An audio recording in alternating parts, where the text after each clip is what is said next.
Hello students, welcome to English grammar tutorial class. আজকের ক্লাসে আমরা শিখব ইনফিনিটিভ। ইনফিনিটিভ আমরা প্রতিদিন ইংলিশ লেখার ক্ষেত্রে বা ইংলিশ বলার ক্ষেত্রে খুবই গুরুত্বপূর্ণ ভূমিকা পালন করে থাকে। তাই চলো দেখে নেওয়া যাক কিভাবে আমরা ইনফিনিটিভটাকে সেন্টেন্সে ব্যবহার করব। ইনফিনিটিভ মানে আমরা কি জেনেছিলাম? To plus present form of the verb. To এর সাথে কি বসবে? সবসময় ভার্বের প্রেজেন্ট ফর্ম বসবে। কিভাবে এটা ইউজ হবে দেখা যাক। টু আর ইজ হিউম্যান মানে কি? মানুষ মাত্রই ভুল হয়। To find fault is easy, খুঁত বের করা বা ভুল ধরা খুবই সহজ। I want to buy a car, আমি একটি গাড়ি কিনতে চাই। He loves to read books, সে পড়তে ভালোবাসে। He has no choice but to go, তার কাছে যাওয়া ছাড়া আর কোনো চয়েস নেই বা উপায় নেই। The program is about to start, program এইমাত্র শুরু হলো বলে বা এবারে শুরু হবে।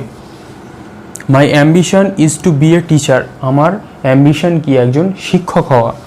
The Indian army is ready to sacrifice their lives to save our country. The Indian army is ready to sacrifice their lives, ভারতীয় সেনা সবসময় প্রস্তুত তাদের জীবন বলিদান দেওয়ার জন্যে টু সেভ আওয়ার কান্ট্রি, আমাদের দেশটাকে সেভ করার জন্য বা বিপদমুক্ত রাখার জন্য। তাহলে এখানে দেখো প্রত্যেকটা কিন্তু আমরা ভার্বের আগে টু বসিয়েছি। টু বসিয়ে কীরকমভাবে সেন্টেন্স তৈরি করেছি? টু আর ইজ হিউম্যান, মানুষ মাত্রই ভুল হয়। To find fault is easy, ভুল ধরা খুবই সহজ। I want to buy, to এর পরে আমরা কি বসিয়েছি? Present form. I want to buy a car, আমি একটি গাড়ি কিনতে চাই। কোনো কিছু আমরা করতে চাই এইরকম অ্যাকশন বোঝালে আমরা টু এর ব্যবহার করি, কিন্তু অন্যটাও বোঝায়। সচরাচর কিছু করতে এইরকম বোঝায়, যেমন he loves to read books, সে পড়তে ভালোবাসে। He has no choice but to go, তার যাওয়া ছাড়া আর কোনো অপশান নেই। এরকমও আমরা ব্যবহার করি। তাহলে প্রত্যেকটা সেন্টেন্স তোমরা বুঝে নিয়েছো কীভাবে আমরা ব্যবহার করি। এইবারে একটা ইনফিনিটিভ ছাড়াও আমরা কিভাবে সেটাকে ব্যবহার করব দেখো। আই স হিম গো, আমি তাকে যেতে দেখেছিলাম। এখানে এই স এর পরে আমি এটা লিখতে পারি না I saw him to go, এটা লিখলে আমাদের পুরো সেন্টেন্স ভুল হয়ে যাবে। কীরকম লিখতে হবে? আই স হিম গো, আমি তাকে যেতে দেখেছিলাম। আই স হিম প্লে, আমি তাকে খেলতে দেখেছিলাম। আই স হিম ডান্স, আমি তাকে নাচতে দেখেছিলাম। তাহলে এই সেন্টেন্সগুলো যেখানে হয়তো টু বসানো যেতে পারে, কিন্তু আমরা টু বসালে সেন্টেন্সটা সম্পূর্ণ ভুল হবে। এই যে কনসেপ্ট, এটাকে বলা হয় বেয়ার ইনফিনিটিভ। এখানে এই সব ওয়ার্ডগুলোর সাথে আমরা ইনফিনিটিভ কখনো ইউজ করব না, কিন্তু ভার্ব আমরা অবশ্যই বসাবো, কিন্তু ইনফিনিটিভ ইউজ না করে। তারপরে দেখো, I will not let you go, আমি তোমাকে যেতে দেব না। আই মেড হিম রান, আমি তাকে দৌড়তে বাধ্য করেছিলাম। আই হার্ড হিম সিং, আমি তাকে গান করতে শুনেছিলাম। I need not go today, আমার আজকে যাওয়ার দরকার নেই। নিডটা কি? একটা মোডাল অক্সিলারি, আমরা শিখেছি মোডাল ভার্সে। He dare not do it, তার এটা করার সাহস নেই। তাহলে এখানে আমরা কি দেখলাম? Saw, bade, let, made, heard, need, dare, এগুলোর সাথে আমরা কি করব না? আমরা ইনফিনিটিভ ব্যবহার করব না। এগুলোকে যদি আমরা পাস্ট টেন্স প্রেজেন্টে লিখি তাও ঠিক। আই সি হিম গো, আমি তাকে যেতে দেখি। আই বিড হিম গো, আমি তাকে যেতে বলি। I will not let you go, আমি তোমায় যেতে দেব না। আই মেক হিম রান, আমি তাকে দৌড়তে সাহায্য করি বা বাধ্য করি বা বলি। I hear him sing, I hear him sing, আমি তাকে গান গাইতে শুনি। I need not go today, এটা তো আমরা প্রেজেন্টেই আছে, কারণ আমরা কি জানি মোডাল ভার্বসকে আমরা এইগুলোকে পাস্ট টেন্সে এরকমভাবে করতে পারি না, যেটা আমরা মোডালস ভার্বে শিখে এসেছি। তাহলে এই হলো আমাদের টু প্লাস ভার্বের কনসেপ্ট, যেটাকে আমরা বলি ইনফিনিটিভ। এগুলো দিয়ে আমরা প্রতিনিয়ত প্রত্যেক দিন বিভিন্ন রকমের সেন্টেন্স লিখতে পারি, বলতে পারি। আর একটা কনসেপ্ট আছে, সেটাও ঠিক একই, কিন্তু সেটাকে আমরা একটু উল্টো নামে চিনি বলে আমাদের কনফিউশন হয়, কিন্তু আমরা কনফিউশন রাখবো না, সেটাকেও আমরা এক্ষুনি জেনে নেব। সেটার নাম জেরান্ডিয়াল ইনফিনিটিভ। এক্ষুনি আমরা দেখে নেব জেরান্ডিয়াল ইনফিনিটিভ। এবারে আমরা শিখে নেব জেরান্ডিয়াল ইনফিনিটিভ। টার্মটা শুনে ঘাবড়ে যাওয়ার কিছু নেই। এখানেও আমরা টু প্লাস ভার্ব ইউজ করব। কীরকমভাবে দেখা যাক। জেরান্ডিয়াল ইনফিনিটিভ তাহলে আমরা কখন বলবো? টু কোয়ালিফাই এ নাউন, যখন টু প্লাস ভার্বটা একটা নাউনকে কোয়ালিফাই করবে তখন সেটা জেরান্ডিয়াল ইনফিনিটিভের প্রথম ব্যবহার। দেখো there is no food to eat, সেখানে কোনো ফুড নেই খাওয়ার জন্য। তাহলে ফুড মানে আমরা কি জানি? একটা নাউন। তাহলে টু ইট কাকে কোয়ালিফাই করেছে? ফুডটাকে। Clear. I have no pen to write, আমার কাছে কোনো পেন নেই লেখার জন্যে। তাহলে পেনটা কি? একটা নাউন। আর টু রাইটকে আমরা কি জানি? ইনফিনিটিভ। কাকে কোয়ালিফাই করেছে? পেন নাউনটাকে, তাই এটা জেরান্ডিয়াল ইনফিনিটিভ। পরেরগুলো একই। He has no money to buy food, তার কাছে কোনো টাকা নেই খাবার কেনার জন্যে। তাহলে মানিটা একটা নাউন, টু বাই ইনফিনিটিভ।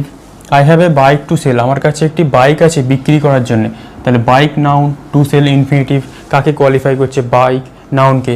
প্রথম ব্যবহার গেল কি? To qualify a noun. এবারে কি? To qualify an adjective. দেখো the book is good to read, বইটা খুব পড়ার জন্য ভালো। তাহলে good adjective, to read infinitive. Clear. Mangoes are sweet two ইট, আম খুব সুস্বাদু হয় বা মিষ্টি হয় খেতে। তাহলে সুইট কি? Adjective, to eat infinitive. I am eager to go, আমি যাওয়ার জন্য উদ্গ্রীব। Eager adjective, to go infinitive. তাহলে কোয়ালিফাই করলো কাকে? অ্যাডজেক্টিভকে। তারপরটা কি? ভার্ব, ভার্বকে কোয়ালিফাই করবে। দেখো he came to visit the place, সে জায়গাটাকে ভিজিট করতে এসেছিল। Came verb, to visit infinitive. Clear. Came ভার্বকে কোয়ালিফাই করছে। We earn, EARN, we earn to live, আমরা বাঁচার জন্যে উপার্জন করি। আর্ন একটা verb, to live infinitive. We went to meet our friends, আমরা আমাদের বন্ধুদের সাথে দেখা করতে গেছিলাম। Went verb, to meet infinitive. কাকে কোয়ালিফাই করলো? ওয়েন্ট ভার্বকে। ক্লিয়ার। তারপরটা দেখো, তাহলে আমরা কি দেখলাম? জেরান্ডিয়াল ইনফিনিটিভ টু প্লাস ভার্ব তো হবেই, শুধু একটা নাম টার্ম আলাদা দিয়ে দিয়েছে জেরান্ডিয়াল ইনফিনিটিভ, কারণ এটা কাকে কোয়ালিফাই করবে? নাউনকে, অ্যাডজেক্টিভকে বা ভার্বকে, তখন এটা হবে জেরান্ডিয়াল ইনফিনিটিভ। যেহেতু এই টার্মটা আছে তোমাদের কনফিউশন হতে পারে, তাই আমি তোমাদেরকে বুঝিয়ে দিলাম। তোমরা শুধু সেন্টেন্সগুলোকে জাস্ট ফলো করবে এবং ব্যবহারগুলো শিখে রাখবে এবং সেন্টেন্সে অ্যাপ্লাই করবে। তারপরটা কি? Whole sentence. Gerundial infinitive whole সেন্টেন্সকে কোয়ালিফাই করতে পারে। দেখো to tell the truth, he is not guilty, সত্যি কথা বলতে গেলে সে অপরাধী নয়। তাহলে টু টেল ইনফিনিটিভ, এটা কিন্তু পুরো সেন্টেন্সটাকে কোয়ালিফাই করছে। ক্লিয়ার। তাহলে এই হলো আমাদের জেরান্ডিয়াল ইনফিনিটিভের ব্যবহার। জেরান্ডিয়াল ইনফিনিটিভ তাহলে কিছুই নয়, তাহলে এটা আমরা কি জানবো? ইনফিনিটিভের আগে হয় একটা নাউন বসবে, না হয় একটা অ্যাডজেক্টিভ বসবে, না হয় একটা ভার্ব বসবে, বা পুরো সেন্টেন্সকে কোয়ালিফাই করবে। এটা জাস্ট কনসেপ্ট ক্লিয়ারের জন্য জেনে রাখো। এইবার তোমরা টু প্লাস ভার্ব দিয়ে বিভিন্ন রকম সেন্টেন্স তৈরি করো, আর কোনো অসুবিধা নেই, কারণ তোমরা ইনফিনিটিভ শিখে গেছো। ইনফিনিটিভ প্রতিদিন ইংলিশ লেখার ক্ষেত্রে বা বলার ক্ষেত্রে খুবই গুরুত্বপূর্ণ কনসেপ্টটা তোমাদের শিখে রাখা। আর একটা ইনফিনিটিভের খুব গুরুত্বপূর্ণ নিয়ম, যেটা আমরা সচরাচর ভুল করলেও করতে পারি, সেটা দেখে রাখো। হি হ্যাড বেটার রিজাইন, এর থেকে ভালো হতো তার পদত্যাগ করা। এখানে আমাদের মনে হতে পারে he had better to resign লেখা উচিত, কিন্তু না, যখন হ্যাড বেটার আমাদের এইরকম একটা ফ্রেজ থাকবে তখন আমরা আর টু বসাবো না। ক্লিয়ার। তারপরে দেখো I would study rather than waste my time, এর থেকে বরং আমি পড়াশোনা করব সময় নষ্ট না করে। তাহলে রাদার দ্যান, এরপরে আমরা টু বসাবো না। He can do nothing but play, সে খেলা ছাড়া আর কিছুই পারে না। এখানে আমাদের মনে হতে পারে বাটের পরে আমরা টু বসাবো, কিন্তু না, আমরা বাটের পরে টু বসাবো না। He did nothing but sleep, সে কিছুই করেনি শুধু ঘুমিয়েছে। তাহলে এখানে আমাদের বাটের পরে মনে হতে পারে আমরা টু বসাবো, কিন্তু না, এখানেও আমরা টু বসাবো না। তাহলে এই হচ্ছে আমাদের ইনফিনিটিভের কনসেপ্ট প্রতিদিনের ইংলিশ লেখার ক্ষেত্রে বা বলার ক্ষেত্রে, যেটার ভূমিকা অপরিসীম। তাহলে এর সাথে সাথে আমাদের ইনফিনিটিভের ক্লাস শেষ। আজ এই পর্যন্তই, এরপরে আমরা অন্য কোনো চ্যাপ্টারে আমাদের দেখা হবে। Thank you for watching.